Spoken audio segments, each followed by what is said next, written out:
Sawadee Krap, I'm JP Mestanza. Welcome to Phuket Xtra, brought to you by pvcphuket.com. The Southern Thailand representative of the Tourism Council of Thailand, Burit Maswongsa, has called for government intervention on banks now calling in business loan repayments, warning that lack of action will send many hotels and other tourism-related businesses into bankruptcy and cause damage that will take the tourism industry years to recover from. His concerns echoed those of TCT President Chairat, who late last month warned that the industry is at a, quote, tipping point, with 30% of tourism-related businesses believed to have already exited the market in the first half of 2020 alone, a trend that could spell heavy long-term damage to the industry as a whole.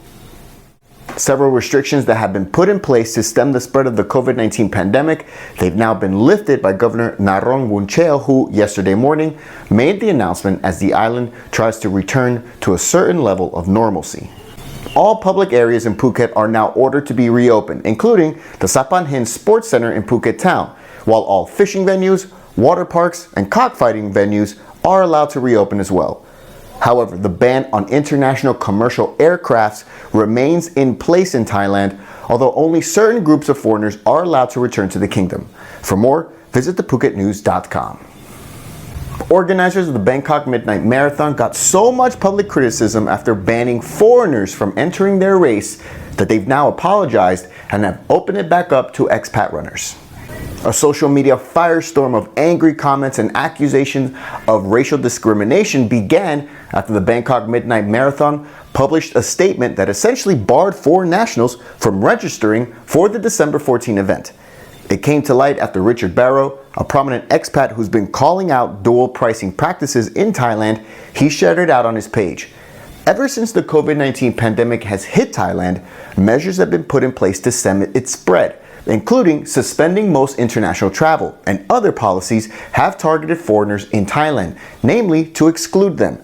And while anxiety is increasing over the potential reopening of the borders in the coming weeks and months, many foreigners have been in the kingdom for several months, having never left since the pandemic began in Thailand. Organizers of the 3-year-old Bangkok Midnight Marathon have reversed course, deleted the previous statement, and issued a new one, and will now allow foreigners to register starting this Thursday. In a statement, event organizers said, quote, "Not allowing foreign nationals was a step to ensure that people with a travel history do not mix with the ones who did not travel. We didn't take into account that there are many expats who would want to join the race." They went on to say, quote, "We apologize for any misunderstanding and are sincerely sorry to everyone we might have offended." This past week in Thailand has been contentious to say the least, as tensions continue to rise with the arrest of 2 activists in recent days, and more anti-government protests have taken place in Bangkok and Chiang Mai. The growing protest movement saw its first rally in mid-July, and just last Friday, police arrested one of the leaders of this growing movement, Arnon Nampa, a 35-year-old civil rights lawyer in the country who rankled more than a few feathers last Monday when he made remarks about the Thai monarchy at a rally. He was arrested on Friday and charged with sedition and defying the emergency decree imposed to control the coronavirus. He was also arrested along with another activist, Panupong Jatnok, who was also charged with similar charges. On Saturday, a rally took place at the BTS Skywalk in Bangkok across from the central shopping mall there, where reports say about 800 people showed up, with speakers lambasting the arrests and repeating the demands of the largely youth-led protests. The first is to stop threatening activists.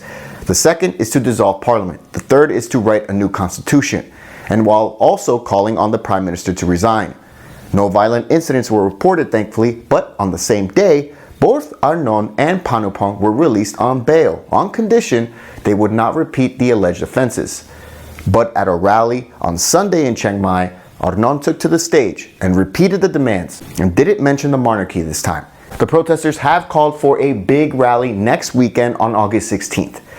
This all leads us to today, as just this morning in front of Parliament in Bangkok, a group of just about 30 anti-government protesters, largely made up of a group calling themselves the Committee Campaigning for a People's Constitution, they presented a draft for a referendum bill to representatives of the opposition parties led by Pheu Thai. Since the protests began in mid-July, the Prime Minister has from time to time made remarks trying to appease the protesters, saying the Constitution should be amended through the House committee. But protesters today said no, they want a new Constitution.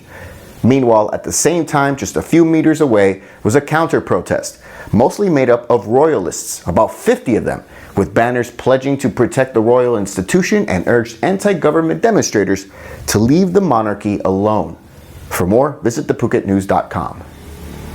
This Wednesday, August 12th, Thailand will celebrate Queen Sirikit, the Queen Mother's 88th birthday, which is celebrated throughout the country as Mother's Day, and all government offices will be closed, including the Phuket Immigration Office, the Employment Office, and Land Transport Offices. All main bank branches will close, but branches in shopping centers will remain open. All police stations will also remain open, and there will be no ban on the sale of alcohol. The auspicious holiday this Wednesday honors the birthday of Queen Sirikit, the mother of His Majesty the King Maha Vajiralongkorn. No new coronavirus cases confirmed in Thailand today, although there were new cases over the weekend, all of them once again Thais returning from abroad, and they were found infected during quarantine. 94% of patients have recovered, while the death toll remains unchanged at 58. The new total for the country is 3,351. Meanwhile, globally, COVID-19 cases are at just over 20 million, and the global death toll is now at 734,000. And that's it for Phuket Extra today, brought to you by pvcphuket.com. For safe, secure, and soundproof windows, visit pvcphuket.com. Thanks for watching and joining us today. We'll be back tomorrow. Until then, stay classy, Phukets.